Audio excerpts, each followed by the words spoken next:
अस्सलामुअलैकुम। Anatomy physiology lecture में respiratory membrane के साथ मैं हाजिर हूँ। चलिए आज हम रेस्पिरेटरी मेम्ब्रेन के बारे में पढ़ेंगे। जी तो students, respiratory membrane page number 105 पे। और रेस्पिरेटरी मेम्ब्रेन जिसे पल्मोनरी मेम्ब्रेन भी कहते हैं। पल्मोनरी मेम्ब्रेन इसलिए कहा जाता है क्योंकि गैसेस का एक्सचेंज कहाँ पे होता है? लंग्स में होता है। और लंग्स के अंदर भी कहाँ पे होता है? एल्वुलाई में होता है। इस वजह से हम जो है पल्मोनरी मेम्ब्रेन भी इसे कह सकते हैं और रेस्पिरेटरी मेम्ब्रेन भी कह सकते हैं। दोनों ही नाम जो हैं वो सेम है, एक ही चीज़ के लिए हैं। फिर इसमें आ जाता है कि रेस्पिरेटरी मेम्ब्रेन एक्चुअली कौन सी होती है। अब मैं आपको इसमें से स्टार्ट करने से पहले आपको इसका थोड़ा सा इंट्रो करा दूं कि रेस्पिरेटरी मेम्ब्रेन या पल्मोनरी मेम्ब्रेन ऐसी मेम्ब्रेन होती है जब हम हवा को इनहेल करते हैं और उसके बाद जो है, और हमें पता है कि हवा का जो एक्सचेंज है या गैसेस का जो इंस्पायरेटरी या रेस्पिरेटरी गैसेस हैं उनका एक्सचेंज होता है लंग्स में। और लंग्स में जिन स्ट्रक्चर्स में से गैसेस का एक्सचेंज होता है उसको हम, उस स्ट्रक्चर्स को हम क्या कहेंगे? रेस्पिरेटरी मेम्ब्रेन का या पल्मोनरी मेम्ब्रेन का नाम देंगे। अब ये मेम्ब्रेन्स कौन सी होंगी? इसमें से आ जाएंगी कि एल्वुलाई जो है वो लंग्स का स्ट्रक्चर है। एल्वुलाई जो है ये स्मॉल यूनिट है लंग्स का, जहाँ से गैसेस का एक्सचेंज होना है। एल्वुलाई की जिन मेम्ब्रेन में से गैस पास करेगी, गैस जो है वो मूव करेगी, जाएगी दूसरी साइड पे इसको, और उसके साथ साथ ब्लड कैपिलरीज जो कि खून जो है वो लेकर आएंगी, ब्लड लेकर आएंगी बॉडी से। और उसके पास भी क्या चीज़ होगी, किस चीज़ की जो है कॉन्सेंट्रेशन ज़्यादा होगी? कार्बन डाइऑक्साइड की। तो कार्बन डाइऑक्साइड जो है वो आ जाएगी एल्वुलाई में, और एल्वुलाई से जो गैस है वो जाएगी ब्लड में, ब्लड कैपिलरीज के थ्रू।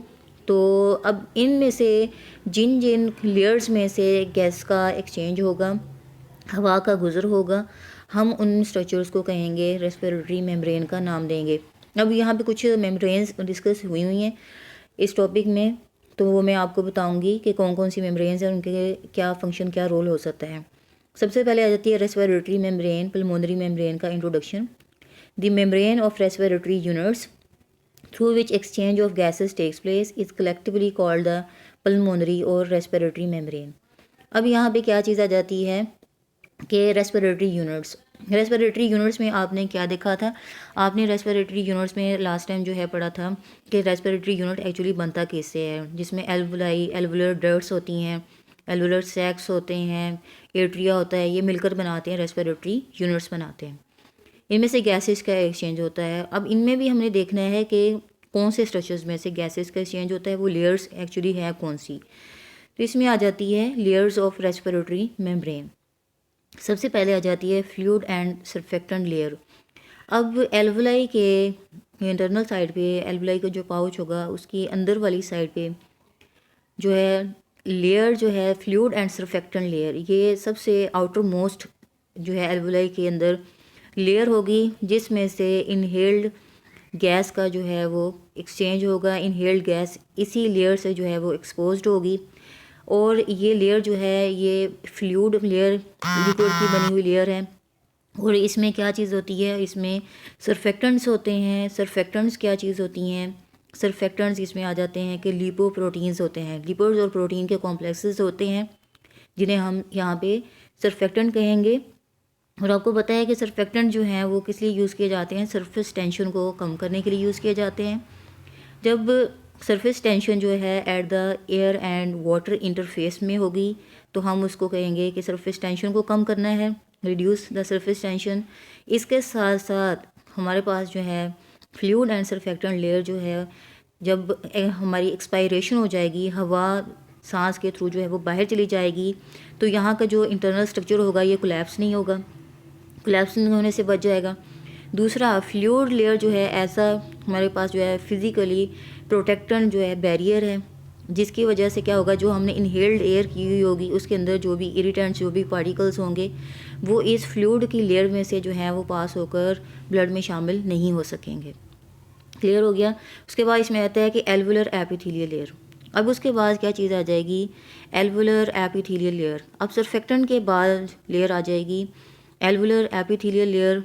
एल्वुलाई की जो एपिथेलियम होगी, बाहर की जो लेयर होगी जिसमें से गैस ने पास होकर जाना है या गैस का एक्सचेंज होना है दूसरी साइड पे ब्लड कैपिलरीज के साथ। उसके बाद इसमें आता है epithelial basement membrane layer. Epithelial basement membrane layer जो है ये ऐसी लेयर होती है जो कि कहाँ पाई जाती है, एपिथेलियम के दरमियान में, इसमें इंक्लूड कर सकते हैं मीज़ोथीलियम, एंडोथीलियम, और ये सपोर्ट प्रोवाइड करती है टिश्यूज़ को, सेल्स को। और ये अगर इसकी हम देखते हैं कि ये इसकी कंपोजिशन क्या है, तो ये एक्स्ट्रा सेलुलर मैट्रिक्स होती है। एक्स्ट्रा सेलुलर मैट्रिक्स का मतलब ये होता है कि ये किसकी बनी होती है, बेसिकली ग्लाइकोप्रोटीन्स की बनी हुई होती है। और एक्स्ट्रा सेलुलर मैट्रिक्स जो है वो मैं आपको टिश्यूज़ में पहले भी पढ़ा चुकी हूँ कि एक्स्ट्रा सेलुलर मैट्रिक्स ये होती है कि जिसमें फाइबर्स और ग्राउंड सब्सटेंसेस होते हैं। फाइबर्स मोस्टली जो हैं वो कई सारी चीज़ें आ जाती हैं, जिसमें कार्बोहाइड्रेट्स आ जाते हैं, इसमें प्रोटीन्स आ जाते हैं, शुगर है, सॉल्ट है, और भी इसमें चीज़ें आएंगी। तो एपिथेलियल बेसमेंट मेम्ब्रेन लेयर क्या है, ये सपोर्टिव लेयर होती है। कहाँ पाई जाती है, एपिथेलियम में, मीज़ोथीलियम, एंडोथीलियम में, और किसकी बनी हुई होती है, एक्स्ट्रा सेलुलर मैट्रिक्स की बनी हुई होती है। उसके बाद इसमें आ जाएगा इंटरस्टिशियल स्पेस। अब इंटरस्टिशियल स्पेस क्या है, आपको मैंने पहले भी कई दफ़ा बताया है कि जब हवा एल्वुलर के स्ट्रक्चर से बाहर आ जाएगी तो एपिथेलियम और कैपिलरी के दरमियान में जो स्पेस होगी, जो सेल्स के दरमियान में स्पेस होगी, उसको हम कहते हैं इंटरस्टिशियम। अब इंटरस्टिशियल स्पेस ऐसी स्पेस जो कि सेल्स के दरमियान में पाई जाती है, टिश्यूज़ के दरमियान में जो स्पेस होती है उसे इंटरस्टिशियल स्पेस कहते हैं। जब वो गैस जो है एल्वुलाई से पास करेगी, लाइक ऑक्सीजन जो है एल्वुलाई से गुजरेगी, तो पहले वो स्पेस में जाएगी जिसे हम कहेंगे इंटरस्टिशियल स्पेस। इंटरस्टिशियल स्पेस से गुजर के फिर वो कहाँ जाएगी, कैपिलरी बेसमेंट मेम्ब्रेन लेयर। तो आगे भी किस चीज़ की होगी, कैपिलरी की सपोर्टिव लेयर होगी, एक्स्ट्रा सेलुलर मैट्रिक्स की लेयर होगी, वहाँ से पास करेगी, वहाँ से गुजरेगी।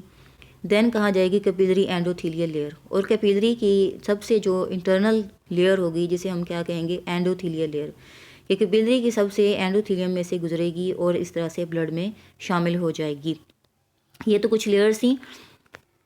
अब इसमें दोबारा से इसमें डायग्राम में आप देखेंगे कि सबसे पहले क्या चीज़ है, वाटर एंड सरफेक्टेंट, जिसे फ्लूइड एंड सरफेक्टेंट लेयर भी कहते हैं। सेकंड लेयर है एल्वुलर एपिथेलियम की लेयर है। उसके बाद आ जाती है supportive layer, epithelial basement membrane है। फिर उसके बाद आ जाती है इंटरस्टिशियल स्पेस। आप देख रहे होंगे कि दोनों के दरमियान में कुछ स्पेस है जिसे इंटरस्टिशियल स्पेस कहेंगे।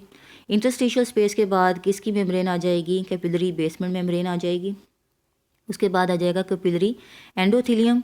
उसके बाद आ जाएगा रेड ब्लड सेल्स आ जाएंगे। कि रेड ब्लड सेल्स क्यों हम यहाँ पे जिक्र किया गया है, क्योंकि गैसेस जो हैं ज़्यादातर जो हैं किससे अपना जो है बॉन्ड फॉर्मेशन करेंगी, रेड ब्लड सेल से करेंगी, क्योंकि ऑक्सीजन जो होती है वो आरबीसीज़ के थ्रू जो है वो जाती है, ट्रैवल करती है, और आरबीसीज़ कहाँ पाए जाते हैं, ब्लड में पाए जाते हैं। तो एंडोथीलियल से ऑक्सीजन पास करके कहाँ चली जाएगी, ब्लड में चली जाएगी। अगर हम कार्बन डाइऑक्साइड को देखें तो इसी तरह से क्या होगा कि सबसे पहले एंडोथीलियम में से, कैपिलरी एंडोथीलियम में से कार्बन डाइऑक्साइड जो है वो कैपिलरी बेसमेंट मेम्ब्रेन में जाएगी, फिर उससे इंटरस्टिशियल स्पेस में आएगी, इंटरस्टिशियल स्पेस से एपिथेलियम बेसमेंट मेम्ब्रेन में आएगी, एपिथेलियल बेसमेंट मेम्ब्रेन से एल्वुलर एपिथेलियम से क्रॉस करेगी, उसके बाद वाटर एंड सरफेक्टेंट्स को क्रॉस करके कहाँ पे आ जाएगी, दोबारा से एल्वुलाई में आ जाएगी। इस तरह से आपकी गैसेस जो हैं एल्वुलाई से कैपिलरीज के दरमियान में जो है एक्सचेंज हो जाएंगी। तो ये तो था हमारा स्ट्रक्चर। इसमें हम बात कर रहे थे रेस्पिरेटरी मेम्ब्रेन, पल्मोनरी मेम्ब्रेन की, कि रेस्पिरेटरी मेम्ब्रेन और पल्मोनरी मेम्ब्रेन जो है वो किन लेयर्स के दरमियान से या किन लेयर्स के मिलने से बनती है। उसके बाद आ जाता है इसमें कि each layer of the respiratory membrane is extremely thin. Respiratory membrane जो होती है वो बहुत ही थिन होती है।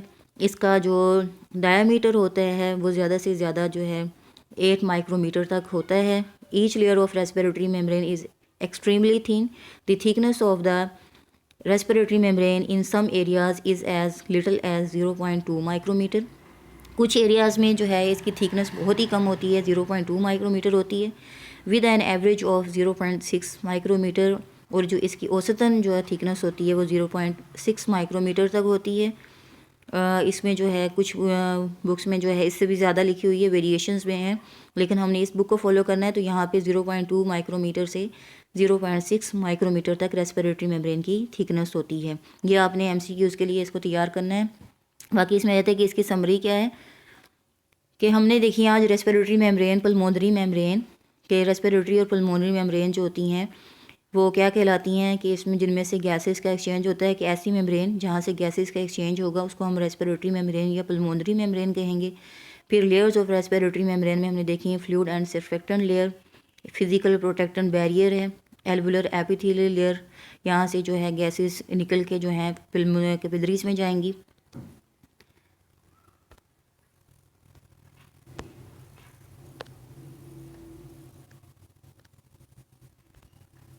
उसके बाद इसमें आते हैं रेस्पिरेटरी मेम्ब्रेन में हमारे पास नेक्स्ट आती हैं एपिथेलियल बेसमेंट मेम्ब्रेन लेयर।